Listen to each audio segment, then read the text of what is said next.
जीवन के बारे में सोचिए। जीवन भी तो एक क्रिकेट है।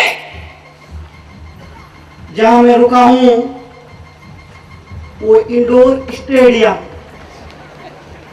ये आउटडोर स्टेडियम।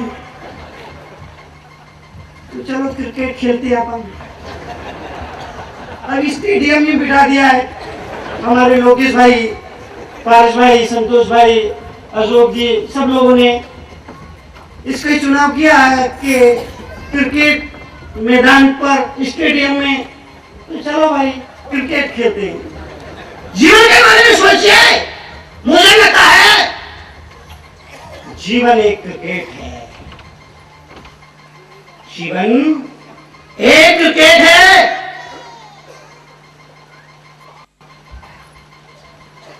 पृथ्वी के विशाल स्टेडियम में, सृष्टि के महान स्टेडियम में, धरती की विराट पिच पर समय बॉलिंग कर रहा है।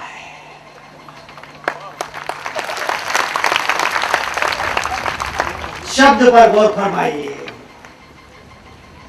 सृष्टि के महान स्टेडियम में, धरती की विराट पिच पर समय बॉलिंग कर रहा है।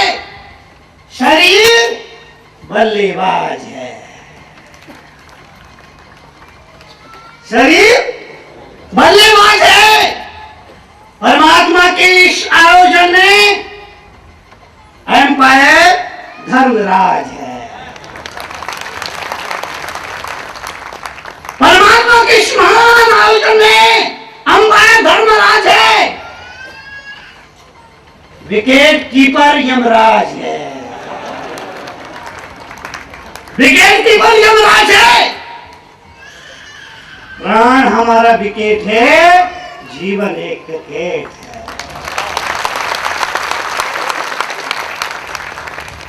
प्राण हमारा विकेट है। जीवन एक क्रिकेट है। डे नाइट के इस मैच में हमें रचनात्मकता के जलवे दिखाना है।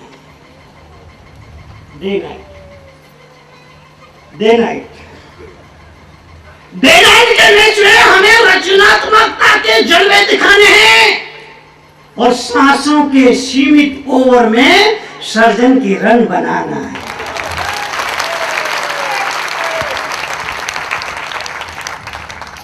डे नाइट के इस मैच में हमें रचनात्मकता के जलवे दिखाना है। डे नाइट के इस मैच में हमें रचनात्मकता के जलवे दिखाना है और सांसों के सीमित ओवर में सर्जन के रन बनाना है। गिल्लियां उड़ने का अर्थ सांस का टूट जाना है। गिल्लियां उड़ने का अर्थ सांस का टूट जाना है। गिल्लियां उड़ने का अर्थ सांस का टूट जाना है। LBW and heart attack. LBW and heart attack. दुर्घटना में मरने वाला रन आउट कहलाता है। दुर्घटना में मरने वाला रन आउट कहलाता है। सीमा पर शहीद होने वाला कैच आउट कहा जाता है। दुर्घटना, दुर्घटना, दुर्घटना में मरने वाला रन आउट कहलाता है। सीमा पर शहीद होने वाला कैच आउट कहलाता है, कहा जाता है। आत्महत्या का अर्थ हिट विकेट होना है। आत्महत्या, आत्महत्या का अर्थ हिट विकेट होना है और हत्या यानी स्टंप आउट होना है। कुछ आक्रामक खिलाड़ी जल्द ही पवेलियन लौट जाते हैं। कोई 20 साल में मर गया, कोई 30 साल में मर गया। कोई 25 साल में मर गया, कोई 40 साल में मर गया। कुछ बुद्ध, महावीर, विवेकानंद, शंकराचार्य, किसी की उम्र 20 साल, 40 साल, 50 साल, 60 साल। कुछ आक्रामक खिलाड़ी जल्द ही पवेलियन लौट जाते हैं, लेकिन पारी ऐसे खेलते हैं कि कीर्तिमान बना जाते हैं। पारी ऐसे खेलते हैं कि कीर्तिमान बना जाते हैं। अरे भैया, सबका अपना अपना रन रेट है, जीवन एक क्रिकेट है। जीवन के बारे में सोचना चाहिए, सोचना होगा। वो कहते हैं, मुनि जी आप दिन भर क्या करते रहते हैं? सवाल करते हुए जैसे, मुनि जी आप दिन भर क्या करते रहते हैं? मैं उससे कहता तू क्या करता है दिन भर? बोल। बोले जी क्या बताऊं, गृहस्थी हूं, बीवी बच्चे हैं, दुकान जाना, दुकान खोलना, इसको लेना, उसका देना, इसको पाना, उसको निपटाना, ये आया वो गया, इसमें ही सुबह शाम हो जाती है। सारे दिन बच्चों की चिंता ही में डूबा रहता हूँ। मैंने कहा तेरे 2 बच्चे हैं, तुझे उसकी चिंता रहती है, मेरे 1000 बच्चे हैं, मुझे सबकी चिंता है। माँ का एक बेटा, जब तक माँ बेटे को भोजन ना करा दे, माँ को चैन नहीं मिलती है। ठीक इसी तरह ये माँ आप जैसे प्रभु भक्तों को जब तक आत्मा की खुराक ना दे दे, तब तक इस माँ को भी चैन नहीं मिलती। मैं आपके बीच में भूखे पेट आता। कल 10:30 बजे प्रवचन के पश्चात मैंने आहार जल ग्रहण किया। उसके बाद जैन मुनि 24 घंटे में भोजन तो बहुत दूर की बात, पानी की एक बूंद भी नहीं लेता है, नहीं ग्रहण करता है। और ये नियम उसकी ताज जिंदगी का होता है। 13 साल की उम्र में मैंने महावीर के रास्ते की संन्यास की दीक्षा ली। 13 साल की उम्र से इस नियम का पालन कर रहा हूं। सोचिए 13 साल का बच्चा, आपके भी बच्चे होंगे, उनकी उम्र आप देख लीजिए और सोचिए 13 साल की उम्र से इसी नियम का, और चाहे बीमार हो चाहे कुछ हो, उसमें कोई छूट नहीं। भोजन करता हूं, हाथों में हथेली में अगर कोई मरी हुई चींटी आ गई पहले गिलास में, या घूंट पाला पानी ऐसा लिया, उसमें अगर मरी हुई कोई चींटी, कोई बाल आदि आ गया, तो उसी वक्त भोजन छोड़ दिया जाता है। फिर भोजन का एक गिलास भी स्वीकार नहीं किया जाता, मतलब फिर 24 घंटे के लिए गया भोजन। इस तरह 48 घंटे बाद अब भोजन मिलेगा। याद रखा, ताजमहल को दुनिया आश्चर्य कहती है। दुनिया में 7 अजूबे गिनाए गए, उनको अजूबा मानते हैं। लेकिन मुनि तरुण सागर आप सबसे निवेदन करेंगे, वो कोई अजूबा नहीं, कोई आश्चर्य नहीं।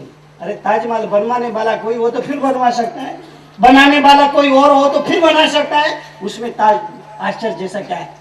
अगर आश्चर्य इस दुनिया में कुछ आज के जमाने में है, तो वो दिगंबर मुनि आश्चर्यों में आश्चर्य है।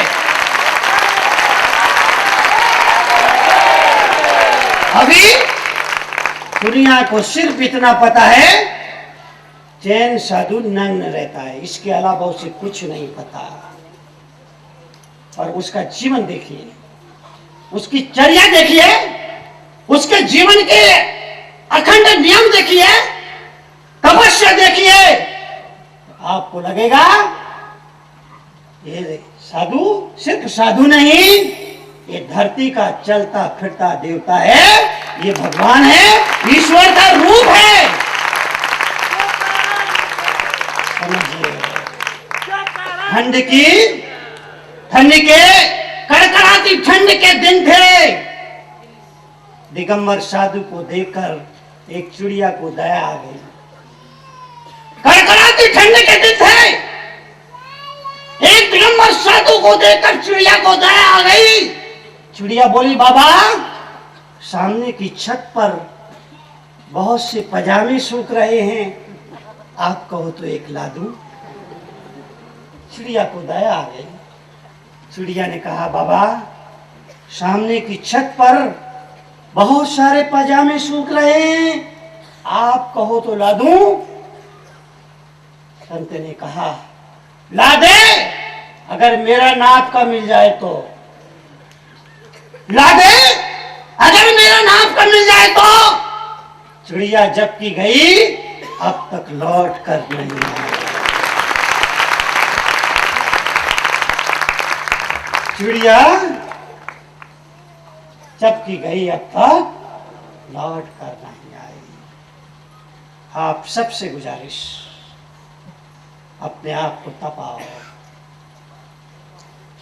तपाओ।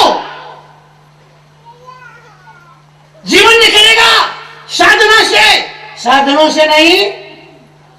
थोड़ी थोड़ी साधना करो। मोबाइल का जमाना है। मोबाइल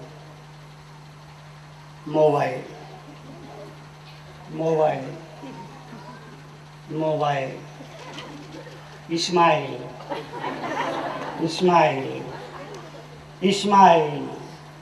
आप सबसे गुजारिश, हाथ में मोबाइल हो ना हो कोई बात नहीं, पर चेहरे पर इस्माइल होना चाहिए।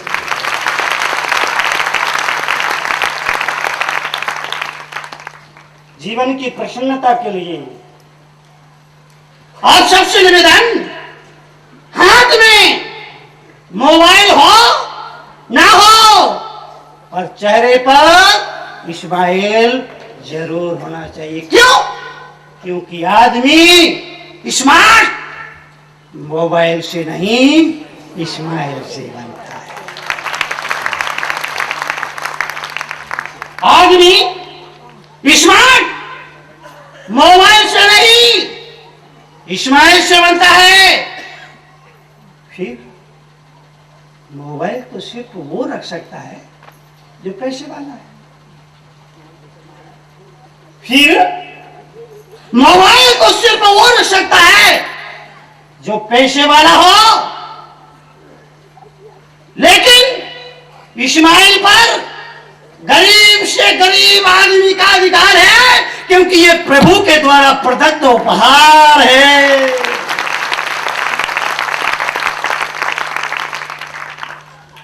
प्रसन्नता रखो। जीवन में सुख आए हंस लेना, दुख आए हंस करके उड़ा देना। याद रखो, जीवन में सुख आए हंस लेना, दुख आए तो हंस करके उड़ा देना। एक ही रास्ता, एक ही रास्ता जो आपको कठिन समय में भी संभाल सकता है। सुख आए हंस लो, दुख आए हंस करके उड़ा दो। मैं समझता हूं कि जीवन की संपूर्णता आ जाती है। आपने बहुत शांति से सुना। आपको मैं साधुवाद देता हूं। अपनी बात यहीं खत्म करता हूं। जय महावीर। सावलिया हो सावलिया, सावलिया हो